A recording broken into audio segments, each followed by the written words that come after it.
Hey everyone, I'm Robert Curtis. Welcome to the show. Joining me today is Sarah Dray. Sarah is a businesswoman and a linguist. As the CEO of Dray Translations, Israel's leading legal translation service, Sarah works with law firms here and around the world to bring people and businesses together when more than one language is involved in their dispute or contract or litigation.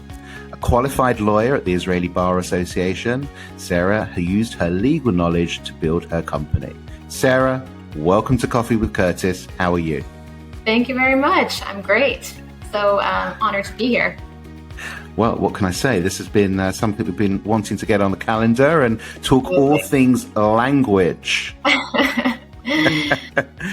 So let's dive in and first of all talk about language as a high level concept. First of all, you must love languages. What languages do you speak, and any favorites?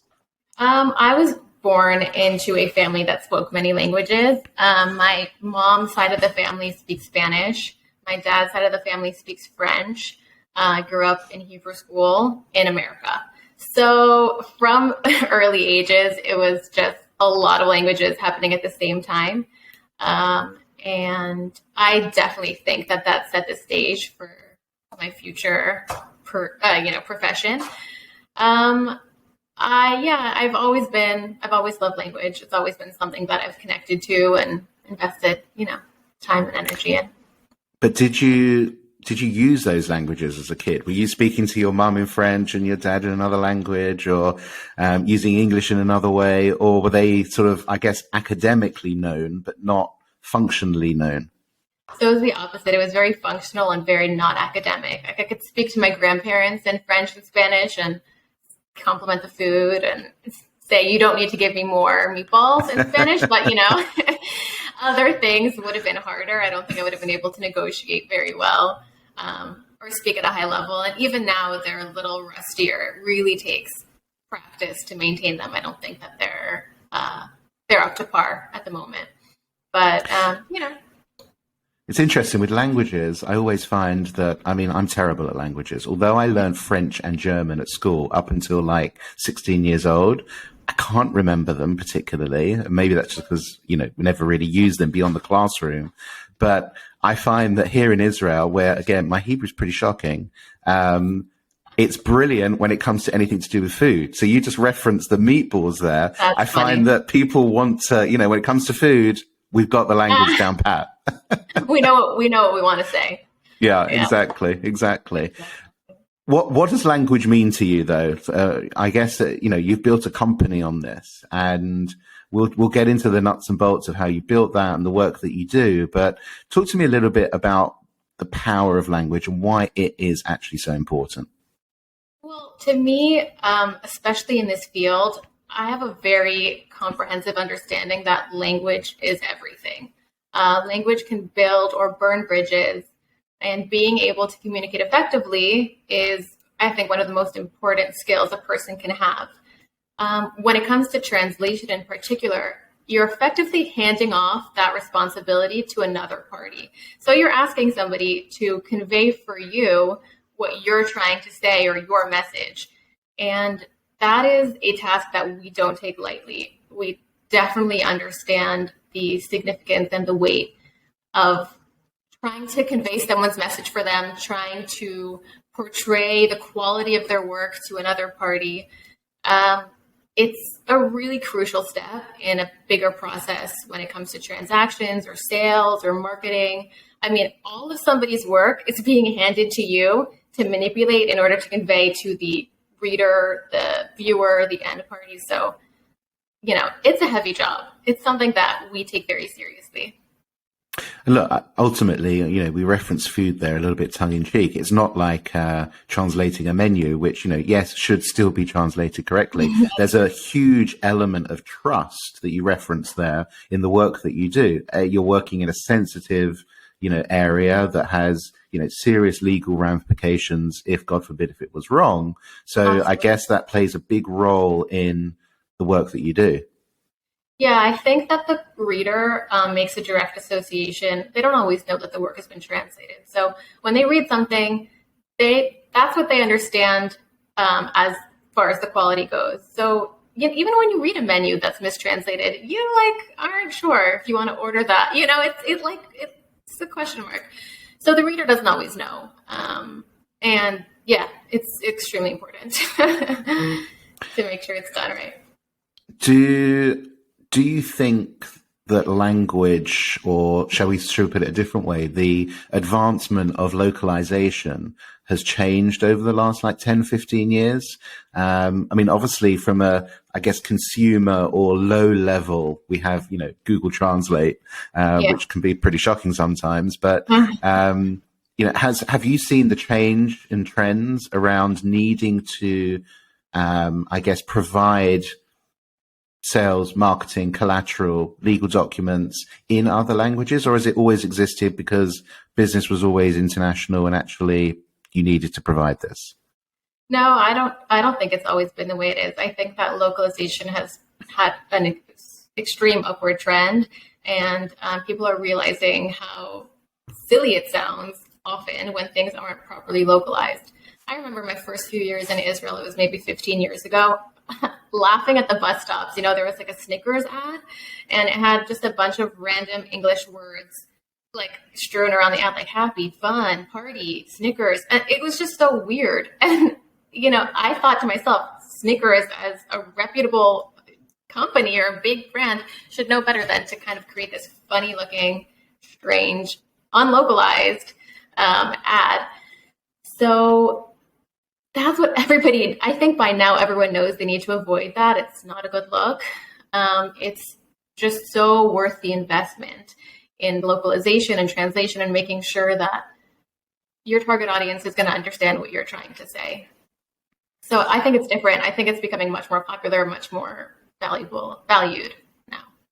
Look, I think for people like, me, for example, just at the amateur level of any language understanding, the apps and the sort of consumer language learning has probably opened up that field even more, with Duolingo and Babbel and all of the other ones out there. Yeah. This idea of having and acquiring more knowledge for that internationalized world is key. So I guess what you're talking about really is new markets, right? Is that what you're heading to here? Absolutely. I think that another aspect of the value of translation is, if I were to ask you what's the price that you would put on new opportunities or opening up to new markets, I think most people would say that that's kind of priceless. You're taking a product that has a finite offering and you're expanding it potentially infinitely. What you have in one language can be made available to so many markets, so many places, so many customers, and handling that process smoothly is not always easy, but super important. And I really truly think that it's valueless. It's just, there's no price on what you can accomplish when you expand your offering. I think it's part of the wider trend, to be honest with you. We spoke about this before coming on air, that there's obviously, quite rightly, been a trend towards accessibility, that people who can't access particularly the internet in a way that you and I can, whether it's because they are deaf or they're blind or they have other disabilities, we need to make it accessible. Not only is it the right thing to do, it's also good business. This is a market that is open to you to sell more to people that would want your services. I guess the same can be said around language, that, maybe it's not in the same way considered, accessibility or disability, but it's opening up new markets that you didn't have before. Totally. I think sorry, go ahead. No, I was going to say it's becoming easier than ever. I think that the technological trends are fantastic. Most people know by now that you can open Google Translate on your phone and translate an image or a picture or a menu in real time. And so these things really are coming along very quickly and making things way more accessible for everybody. So if we just go higher up the food chain in the world that you're working in, within legal services and providing translation, what areas are you particularly working across, and how does that work? I mean, we have, cases that are being pursued in English, presumably is probably the top international language, I would imagine. And then it flows into other languages from there. Talk us through that. What's the journey? Okay. Interestingly, most of the work that my company does at Dray Translations, we translate a lot of Hebrew into English. So our clients are Israeli law firms, and they represent international clients that are caught up usually in litigation, or more optimistically are acquiring new business in Israel or pursuing new horizons. And they require us to translate the work that they prepare, either for the court or for local purposes, for their end clients and abroad, wherever that might be. So I would say a lot of it is litigation. A lot of the work that we do is translating, pleadings that are going to be filed with the Israeli courts, so that the headquarters or the legal team outside of Israel can review it and even just keep tabs on what's going on here. What's the I guess focus on non-English languages that come into that? If you're starting from a Hebrew perspective and then working outwards, are you working with clients not in English as well? Yeah, most of it is Hebrew to English. We have French and Spanish, a bit of Chinese that comes through, Italian, but those are very minor compared to the English. There's a huge case going on in Ukraine. The translation's not being translated into Ukrainian, it's being translated into English. So even though the parties are Ukrainian, they're reading the English. So it's amazing the power of English still being ultimately the connecting glue to all language. Absolutely. I mean, translation into English is also cheaper. It's easier to find, well-qualified Hebrew English translators. Easier than to find Hebrew with a less common, language. So you've built this company, Dray Translations. You've got your name on the door. What does that mean to you to put your own name on the front of it? I think first of all, and then tell us about the 10-year journey, because you've built a pretty impressive company. What does it look like today? So it is our 10-year anniversary this month. I still haven't figured out how I'm celebrating. I'm so overwhelmed by this milestone. I wasn't always Dray Translations. We're formerly Linguistic Translations. We spent the first 7 years as Linguistic. It wasn't localized. It did not sound good in Hebrew. Linguistit. Everyone was thinking that means I'm a female linguist. Oh, you're a linguistit, which is the feminine suffix for a word. So it didn't. So we rebranded. To me, it sounds like pasta, a type of pasta. See, another minus for linguistic. It's been a journey. I've definitely learned a lot of things: grit, resilience, riding the waves. Appreciating seasons, anticipating that things come and go and just kind of being okay with that. At one point we had in-house translators, which I thought was a great idea until I realized that it wasn't. So it's been a journey. It's been fun. I wouldn't trade it for the world. I'm very, very happy with my choices. And I have an amazing team that I love to work with and who I trust. And we have amazing freelance translators that we work with who we really, really trust. So it's been fun. How big's the freelance panel of translators now? Believe it or not, we have about 50 freelance translators that we work with very regularly. It's really grown. So cool. And you decided to put your name on the front door, as I said, that you made that transition from Linguistic to Dray Translations. What prompted putting your name on the front door? That's a big statement. It was a big statement. And I think after 7 years of, the journey, I was able to definitely say, I own the quality. I can put my name on it. I will stamp it. I'm an attorney. I have paid my dues. I know what I'm talking about. I think that it was a credibility thing. I mean, it really is my name on the door. Like you said, I guarantee the quality. I really, really stand behind our product. So we serve all the biggest firms in the country. which has been an amazing accomplishment as well. Amazing. Congratulations. I guess it's also like the law firms themselves. I mean, you're playing to that market. They often put the partners' law, names on the door. And there comes back really to that element of trust that we discussed at the beginning, that, if your name's there, it means something. It means that you're putting your personal reputation behind the work that you're doing. Mm-hmm. Very cool. But you weren't always supposed to do this, right? So you were originally in law school. You qualified as a lawyer here in Israel. Talk us through the journey of doing that and then moving to here. Oh boy, yeah. I had a good number of years working in a law firm. It was 3 years. I spent 3 years working in a law firm, which felt like a long time. I learned a lot. It was pretty grueling. I remember coming home and posting on Facebook, I had my first 12-hour day, and a lawyer friend commented, "Oh, you're only working half the day."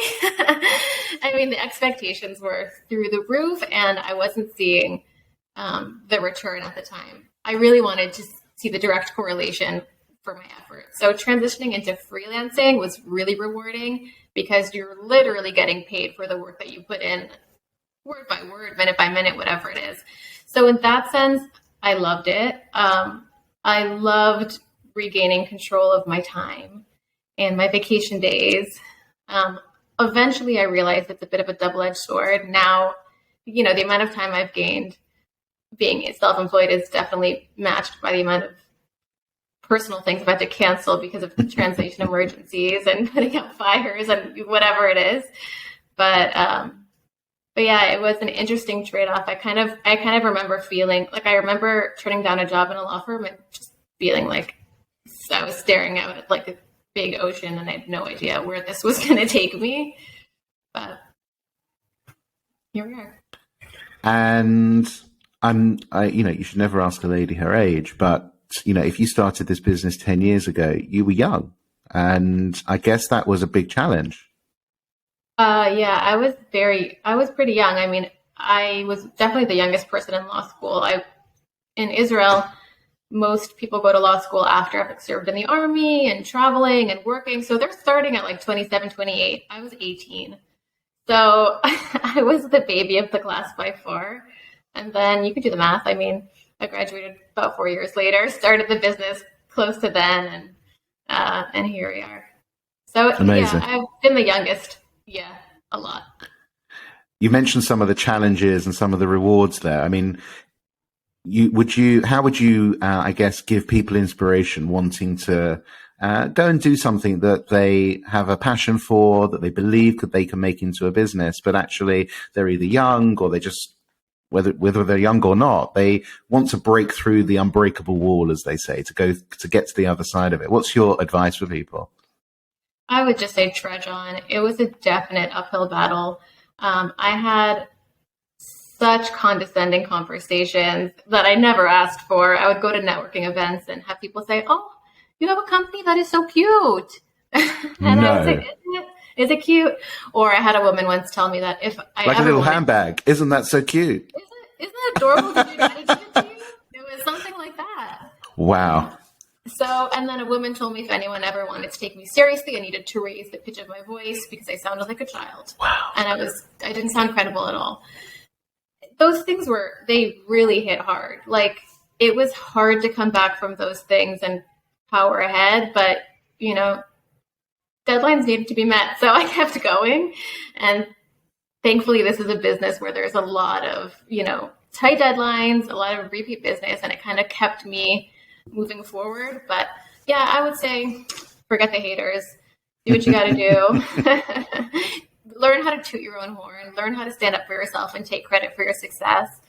I spent a lot of time saying, "Oh, I got lucky," or "This fell into my lap," or whatever it was, until I realized, no, I really worked. I really worked hard. I could show you piles of flashcards that I had made in law school. Every word. Flashcards. Thousands. And presumably you were doing the translations yourself in those early days. Oh, yeah, absolutely. But even just, reading my homework, learning legal Hebrew from nothing. It was a lot of work, and learning how to take credit for that and own your experience is important. And that didn't come naturally to me. So cool. So cool. It's, I really think what you said about tooting your own horn is actually really true. I can't remember where I saw this, but this idea of, start clapping for yourself, because actually people then start clapping with you. And no one else is going to start clapping for you usually. I really started to believe that recently. Yeah. And look, I see it. You're on LinkedIn and you're posting and giving all the advice and the stories and the information, and it has an impact. I mean, how's that been for you with the sort of, I guess, change in promoting yourself in a way that perhaps isn't traditional marketing, traditional advertising, but telling the story, building a personal brand? It's been difficult. I mean, it's fun, but it's challenging. A lot of us these days working in tech are very comfortable behind a screen. It's a really safe, quiet, lonely place to be if that's how you want it to be. So you can totally lose yourself behind the screen and just do your work and call it a day. It takes a lot of guts, I think, to put yourself out there, put a face to the work, start to talk about yourself, start to put out personal stories. I call it the cringe hump. There's like this, you type a post and you're like, oh God, this is so cringy. I don't know if I should say this in public to people. And then you have to just cross the cringe hump, press post, or schedule in advance and forget that you are going to post it. And it's rewarding. At the end of the day, it really resonates with people. People have expressed that it's inspired them and that they think about it, they take it home, they're learning from it. And at the end of the day, I'm glad that I've started to put myself out there more and build a personal brand and say this is kind of the Sarah behind Dray Translations. It goes again what we were saying before about your name being on the door. You're backing it up with telling the story of the person behind the name. Yeah. Have you seen actual work happen because of the, I guess, promotion across LinkedIn and other places?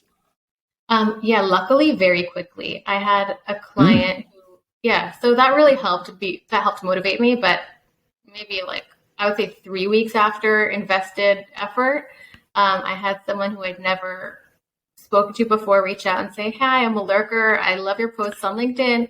Could we set up a call and talk about translation services? Which I was like, wow, did I say the jackpot? Someone's asking me for a call.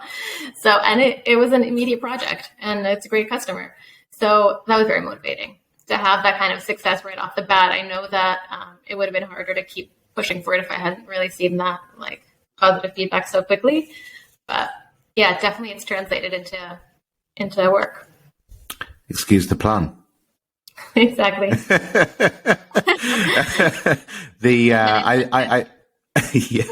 I think though about posting on LinkedIn. I think of myself. I try and do it consistently, and there's that cringeworthy factor of should I post this? And I probably still have that almost every time I write something. And I sort of said in my brain, it's a mindset and mindset change that. You didn't grow up in England, but, fish and chips are a big part of British culture. And in the old days, they would take the newspapers from yesterday and they would use the newspaper to wrap up the chips and the fish. And the saying was, well, yesterday's news is today's fish and chip paper.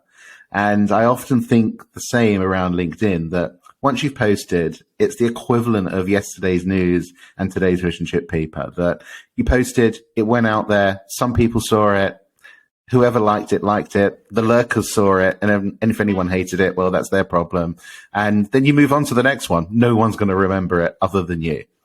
Yeah, that was a life lesson, I think. You think that people care more about, or people are more judgmental, but they're usually not. And I personally, when I'm scrolling on LinkedIn, I try to write kind comments and encourage people and, just put out some kindness and support. And I hope that people do the same.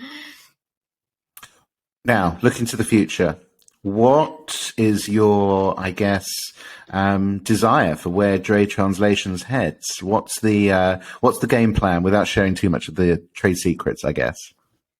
Well, the industry is changing rapidly, which is very exciting, and I'm on board. I think it's great. I am not resisting this change. I know a lot of translation company owners are freaking out, very concerned about where ChatGPT is taking the industry.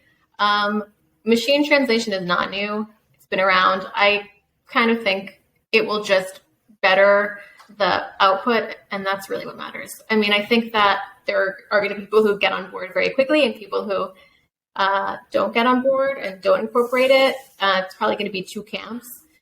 I haven't exactly decided where we're going to fall right now. We're still playing with it. But I still think it's exciting, and I still think it's progress, and I still think that ultimately cost saving and resource saving is a good thing for businesses. I think it's going to be great. Also, I think in your space particularly, although you might be able to rely on AI-driven translations to some extent, once you're dealing with litigation, contracts, disputes, not only who you're going to trust ultimately, are you going to be able to sue Chat GPT, or when it goes wrong? So I guess there's always going to need that element for the top layer of work that you're working in for human interaction. Absolutely. In legal, the stakes are just too high to take any chances in most cases. So I think that if machine translation or ChatGPT or AI comes into play, there will still always need to be a human element, which will be a very highly skilled professional legal translator who knows what they're talking about and is able to, give a final stamp of approval onto the product or the output. So yeah, it's an interesting niche to be in. Well, look, Sarah, Coffee with Curtis is only available in English, but if it was to be available in other languages, I would be for sure coming to you to help us with that process. It's been an absolute joy having you on the podcast. I've enjoyed learning about the world of languages. So thanks for joining us. Thank you so much for having me.